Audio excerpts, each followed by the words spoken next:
Well, thank you for buying this fourth algebra lesson, which will be entirely devoted to Pythagoras. Alright, this famous theorem is all about the areas of squares, okay? But not just any squares, but they are the squares which are on the sides of right-angled triangles, okay?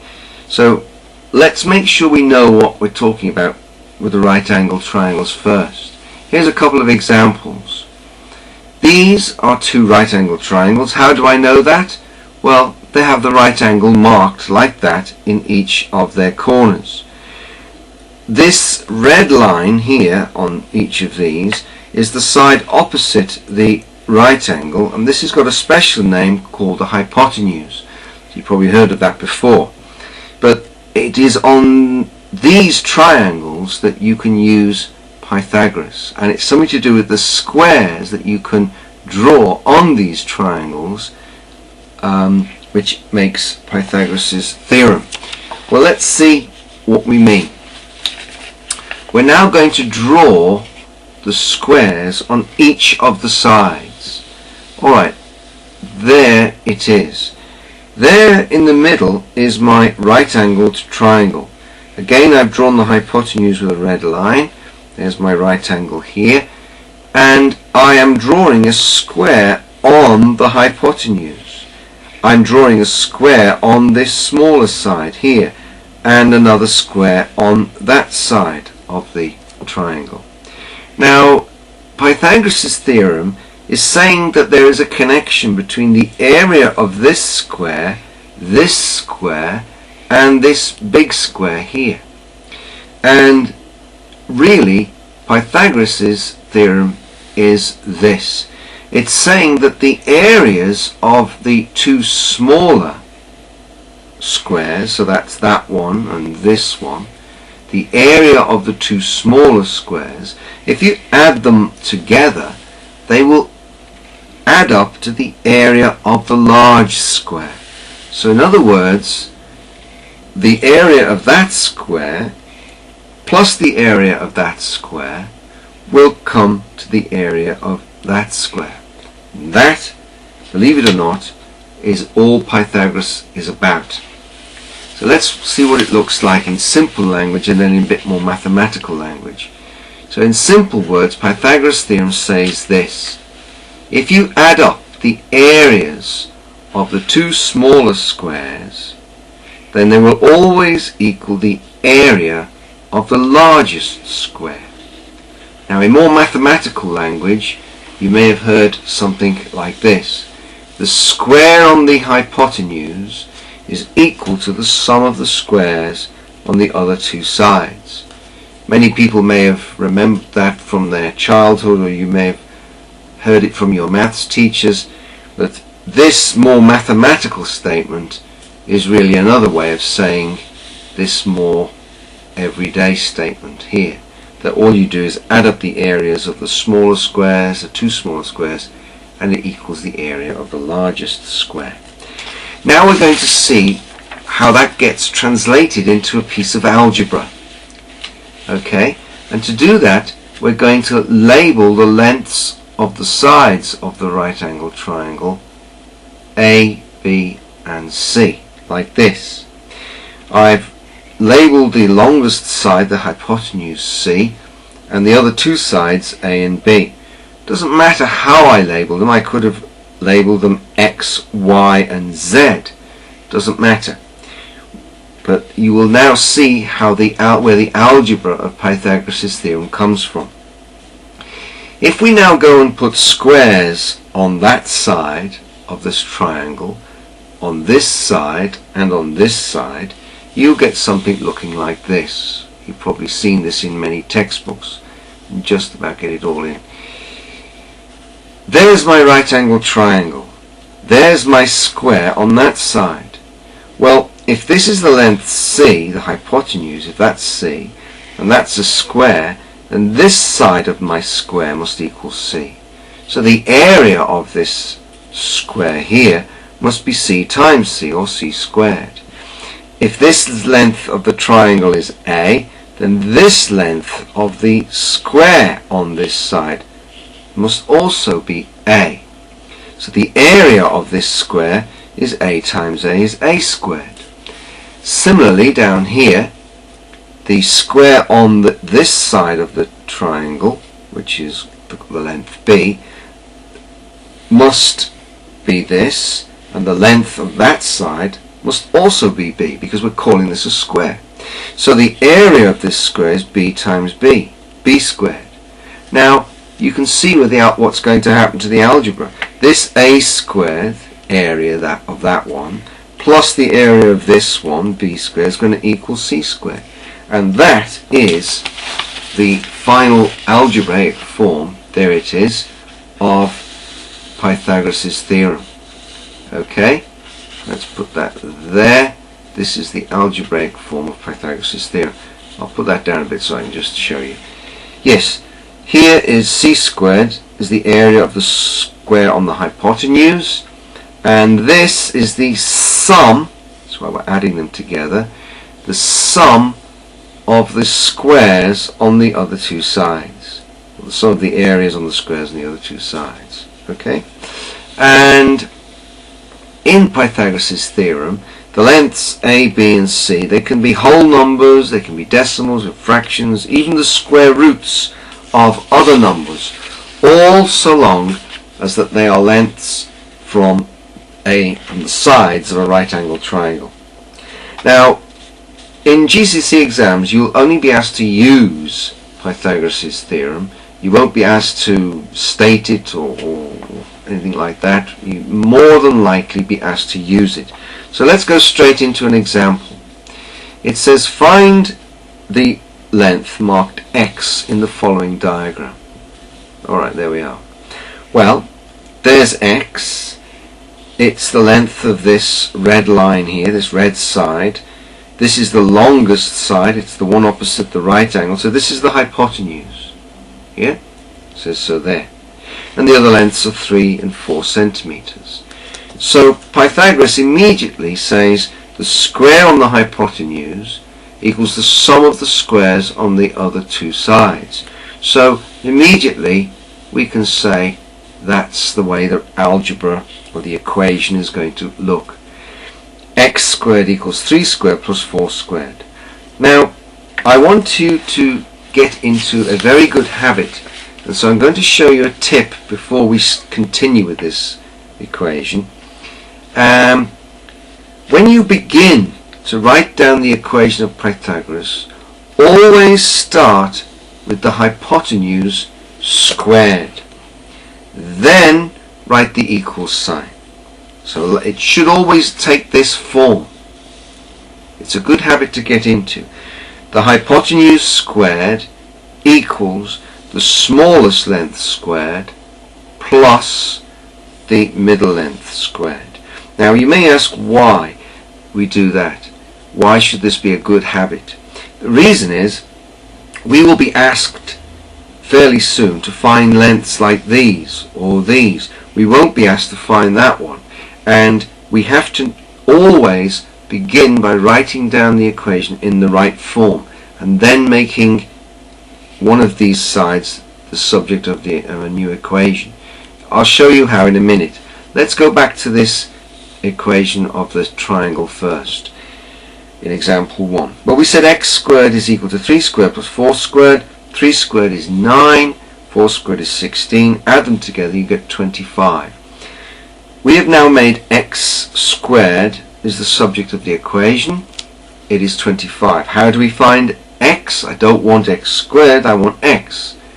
Well, we take the square root of both sides. I have written here the plus or minus square root, which is the absolute correct form you should write it in whenever you take square roots. However, in most of these questions, the number you get out here has a real meaning. So I'm going in the rest of the examples to ignore this negative answer to the square root. So even though I've written here x is equal to plus or minus 5 centimeters, really in the triangle it is just plus 5 centimeters. So the length of the hypotenuse in that example 1 was 5 centimeters. Now let's do a slightly harder example, and it is to find the length of the side marked y in the triangle below. Well, can I use Pythagoras? Yes, I can. Why? Because it's a right angled triangle. That thing tells me. So I begin by writing down the hypotenuse squared first. Well, which is the hypotenuse? Oh, it's this longest side here. So using Pythagoras' theorem, this is how it should begin to be written down. 15 squared, I have as always begun with the hypotenuse squared, is equal to 7 squared plus y squared. So it's 7 squared plus y squared equals 15 squared. Okay? And that's what it looks like. I want to get y squared as the sole subject of this equation, but 7 squared is being added to y squared. Well, I don't want this 7 squared being added to y squared. I want just y squared on this side of the equation. So I have got to get rid of this adding 7 squared. And the way I can do that is to take away 7 squared from here. Well, if I take away 7 squared from this side of the equation, I'm going to have to do the same thing on that side. Okay? So here I've written it down here. We must make 7y the subject of the formula. To do this, we take 7 squared away from both sides of the equation, and it looks like this. Okay? There's the 7 squared being added to y squared, so I take 7 squared away from it. If I do that on this side of the equation, I've got to do precisely the same thing on that side of the equation. Why must I do that? Well, because it's an equation, and all of that side must be balanced with all of that side. So whatever I do to this side, I've got to do the same to that side. Alright, well, 7 squared take away 7 squared, all of that must just equal 0, which is what that says there. That's 0. So the next line in your equation, in your solution, looks like this. You've now got 15 squared take away 7 squared equals y squared. Well, 15 squared is 225, 7 squared is 49. Take 49 away from 225, you get 176. I don't want y squared, I want y. So I must take the square root of both sides. And when I take the square root of 176, I get 13.226 centimeters, which is the value of y in that triangle. Now let's look at a more realistic or real world example. A ladder is 6 meters long. It is stood on horizontal ground and leant against the vertical wall. The bottom of the ladder is 1.4 meters from the base of the wall. How high up the wall is the top of the ladder? Well, before I show you the diagram, there's a couple of things I want you to point your attention to in the wording. The ladder is stood on horizontal ground and the wall is described as vertical. Well, if I'm going to use Pythagoras here, don't I need a right angle? Well, there is a right angle here, because if the ground is horizontal and the wall is vertical, where they meet must be a right angle. So of course the diagram looks like this. There's the right angle, there's the horizontal ground, there's the vertical wall. It tells us that the ladder is 6 meters long. Well, that's clearly going to be the length of the hypotenuse. The base of the ladder is 1.4 meters from the bottom of the wall, and we don't know how high up the top of the ladder is from the bottom of the wall. So I've called that H. I could have called that any symbol I like, any letter I like. So let's apply Pythagoras to this triangle, and there it is. Again, the hypotenuse squared equals 1.4 squared plus h squared.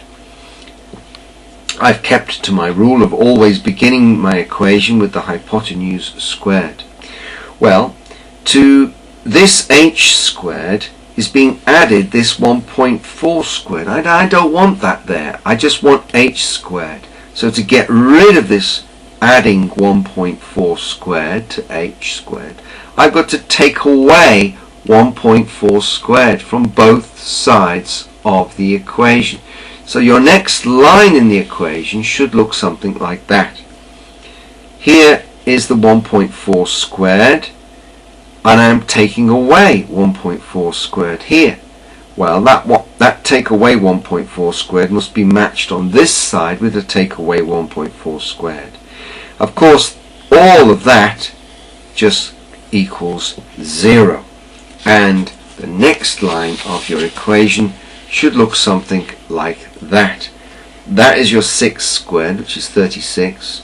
Your 1.4 squared is 1.96. You're taking them away, and when you do that, you get 34.04 is equal to h squared.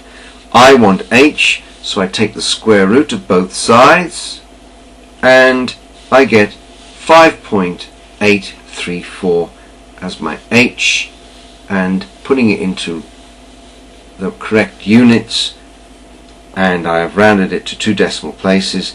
The height of the top of the ladder from the bottom is 5.83 meters. Well, that's the basic use of Pythagoras. You might get a question in GCSE that just requires you to use Pythagoras in a very simple way, as we have been doing, but more than likely in a higher exam you might get a more complicated question to do with Pythagoras. One of the ways they could do this is where you have to use Pythagoras twice.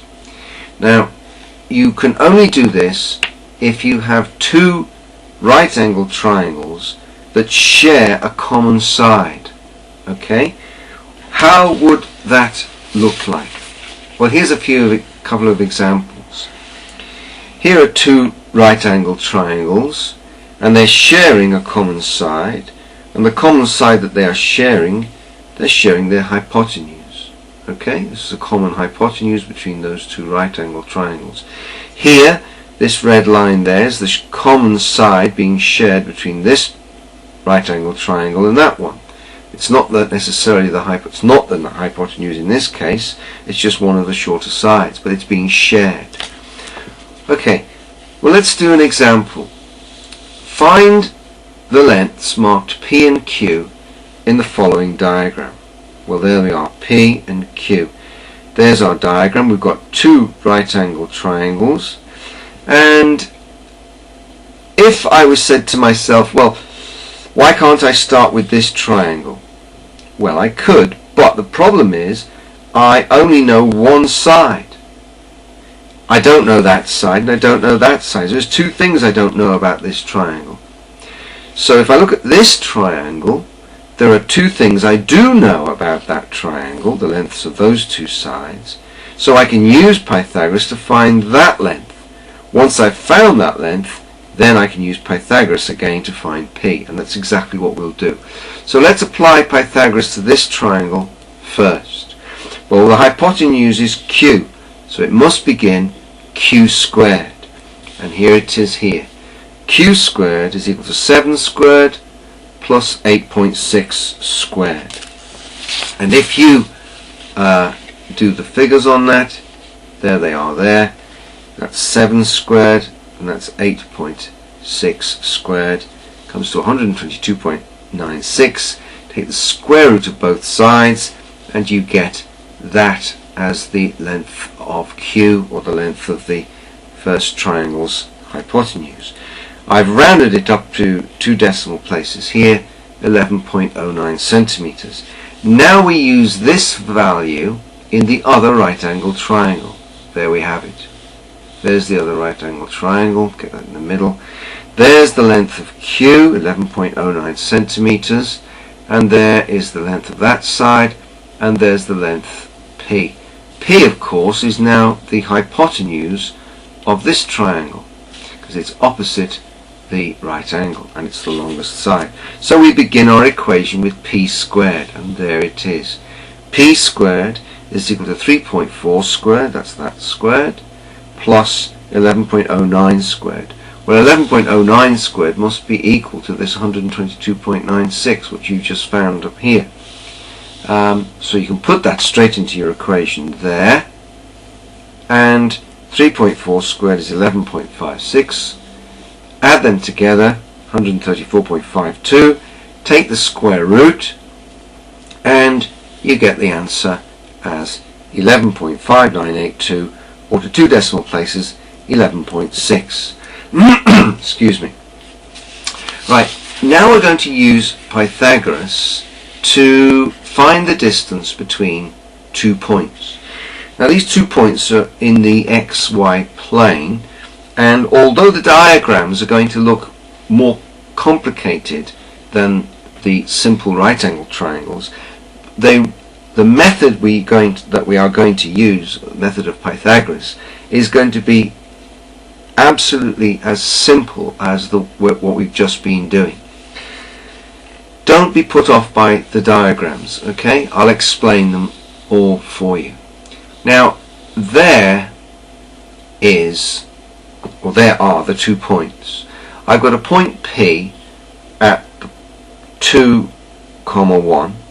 I've got a point Q at 5, 10.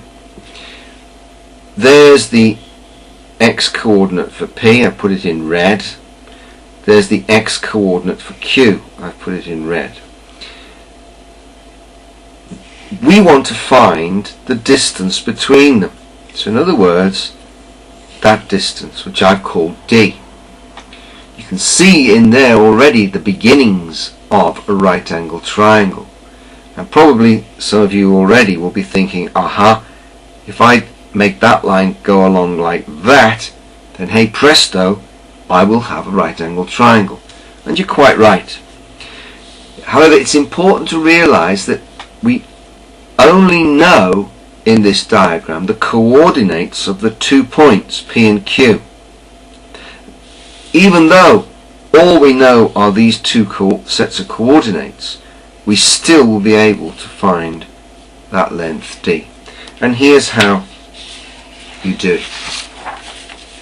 Here's the diagram again. Okay, let's get it in the center. So good. I've drawn this line along there till it meets this downward vertical line from Q, and there in shaded blue is my right angle triangle there. If that's my right angle triangle, I can apply Pythagoras to it to find D. But to do that, I have to find that length, and I have to find this length. Well, if you know the coordinates of these 2 points, you will know that the distance between there and there must be 9, because it's the difference between the y coordinates for P and Q. This y coordinate for Q is 10, this y coordinate for P is 1. So 10 take away 1 gives us 9. And it's the same story down here on the x-axis. We want to find this length. Well, this is the x-coordinate of P, 5. This is the x-coordinate of, so that's the x-coordinate of Q is 5. That's the x-coordinate of P, which is 2. So this distance stands for the difference between the 2 x-coordinates.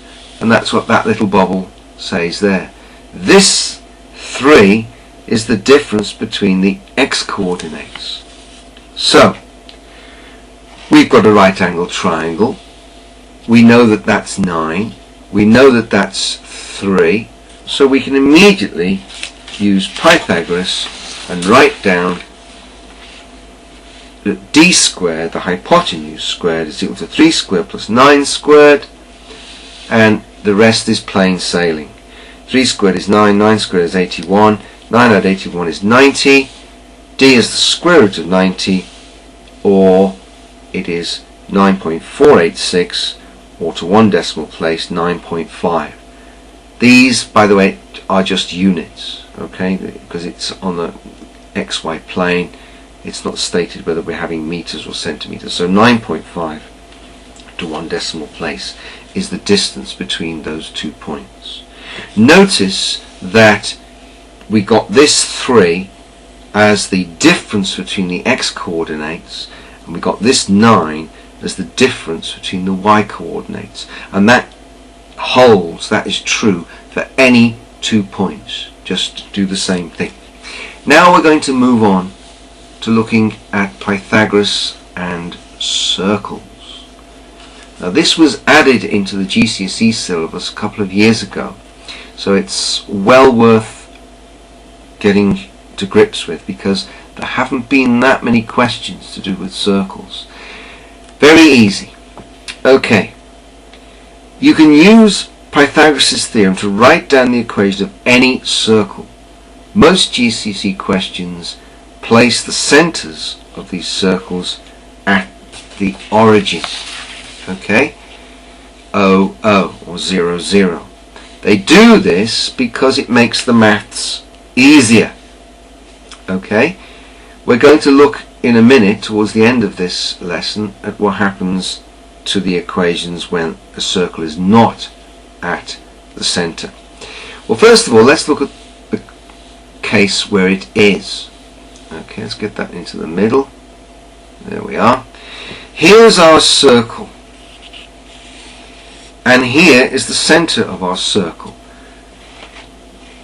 This is 0, 0.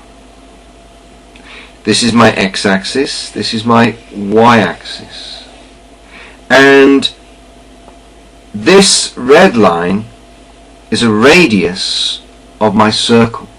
Now I've imagined a point out on the surface of my circle, and I've called it point P. And what I've got to try and do is I've got to try and find an equation of my circle. Now the equation of my circle is going to involve x, and it's going to involve y. One thing which it's going to involve is also r. Now because r is the radius of my circle, r is always going to stay the same value, because the radius of a circle never changes, it's always the same value. However, as x changes, as this p moves around the circle in different positions, so this value of x will change and this value of y will change. So x and y are both changing, but r is remaining constant. Okay? However, when we look at this, we have a right-angled triangle, and we can use this fact to use Pythagoras to write down the equation of the circle. So, for any circle with its center at the origin and its radius r, its equation is that. So the radius squared is equal to x squared plus y squared. And that comes directly from our diagram here. That's the hypotenuse of that right angled triangle. This is x, this is y, so r squared must equal x squared plus y squared. Simple as that. Let's do a little example. Okay? Here we are. A circle has its center at the origin, in other words at 0, 0. The circle passes through the point 3, 4. What is the equation of the circle? Well, always make a quick sketch, and I've done that here. I haven't made the sketch really big enough, but I was a bit pushed for space, but here it is here. It's a bit too small, but I'll explain it. There's my circle, there's my radius to the point that they have given in the question, 3, 4.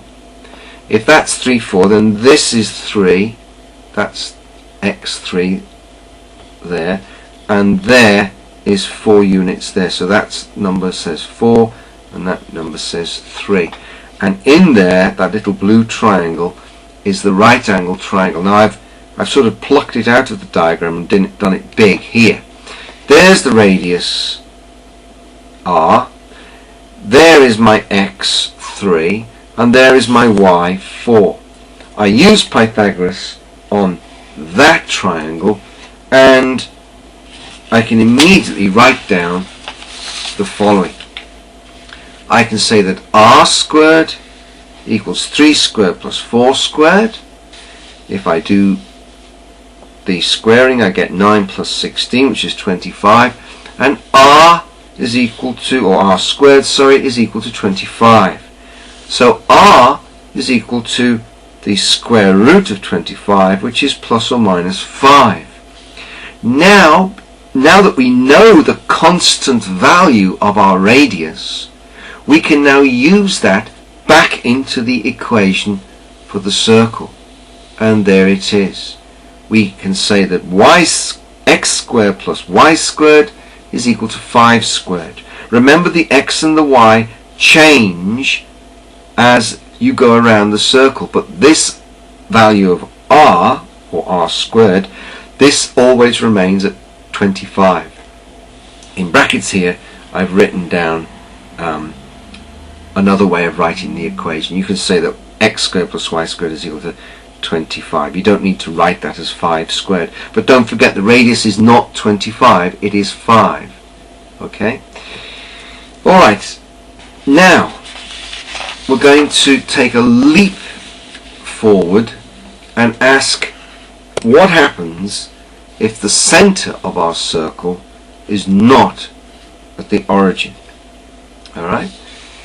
Let's have an example. It says find the equation of the circle with radius 4 units and center at 2, 3. Well, what does that look like? There it is. There's my circle. There's my center. It's at center, the coordinates of the center are 2, 3, so that must be 2 along there and 3 up. Okay? Now, what we do is we draw a radius. I'll try and keep that diagram and the next diagram, they're not going to fit on the screen together. Doesn't matter.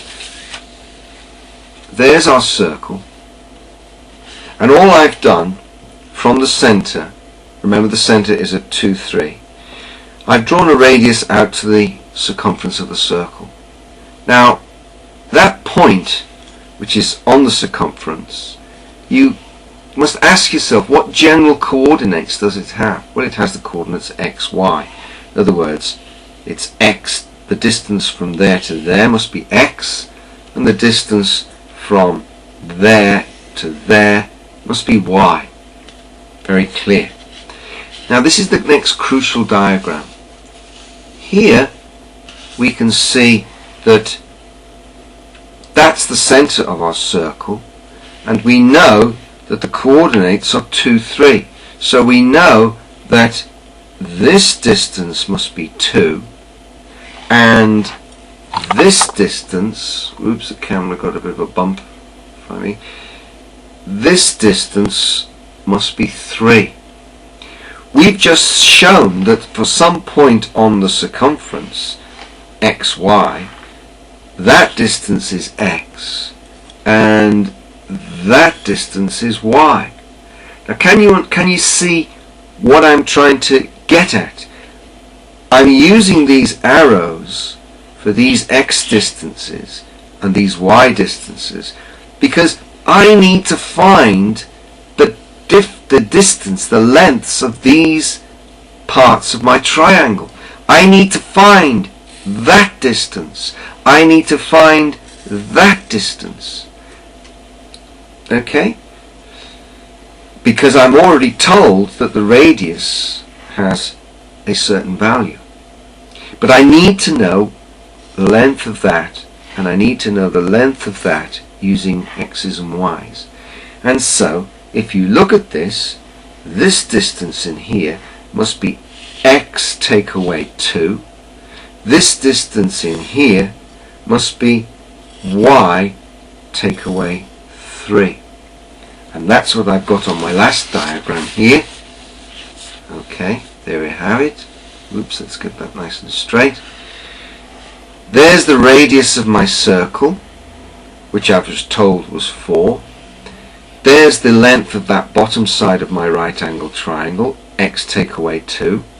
Here's the length of this side of my triangle, which is y take away 3. Now I've used a pair of brackets for these because I'm going to have to square all of that brackets and add it to the square of all of that brackets and make the sum of those two squares equal to the square of 4. And that, when I use Pythagoras, looks like that. There is the beginnings of my equation for this circle, whose centre is not at the origin. In another part of the algebra lessons, you should have seen how to multiply out these brackets. Okay, this is really x minus 2 brackets, open brackets, x minus 2, and you're multiplying out a pair of brackets there, and you're doing the same thing here, and you're collecting them together like terms, and what you should get is a piece of algebra that looks like that in the next line.